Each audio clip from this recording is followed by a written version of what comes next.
മണ്ണിടിച്ചിലുണ്ടായ ഷിരൂരിലെ ദൌത്യം അനിശ്ചിതത്വത്തിൽ ഡ്രഡ്ജർ എത്തും വരെ തിരച്ചിൽ നിർത്തിയെന്നാണ് വിവരമെന്ന് അർജുന്റെ സഹോദരി ഭർത്താവ് ജിതിൻ 24നോട് പറഞ്ഞു. ഡ്രഡ്ജർ എത്താൻ ഇനിയും വൈകുമെന്നാണ് കരാർ കമ്പനി അറിയിച്ചത്. അടിയൊഴുക്ക് കുറഞ്ഞെങ്കിലും കലങ്ങിയൊഴുകുകയാണ് ഗംഗാവലി പുഴ.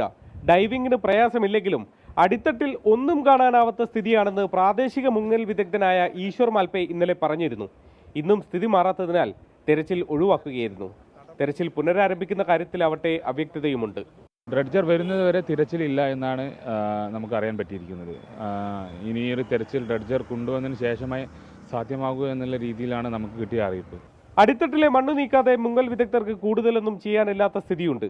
അതിനായി തിങ്കളാഴ്ച തന്നെ ഡ്രഡ്ജർ എത്തുമെന്നാണ് സ്ഥലം MLA അവകാശപ്പെടുന്നത്. എന്നാൽ വ്യാഴാഴ്ചയെങ്കിലും ആവുമെന്നാണ് അതിന് നിയോഗിക്കപ്പെട്ട കമ്പനി പറയുന്നത്. അതിന് മുന്നോടിയായി പല അനുമതികളും കിട്ടേണ്ടതുമുണ്ട്. അതിനാൽ ദൗത്യം ഇനിയും നീളും. 24 ഷിരൂർ.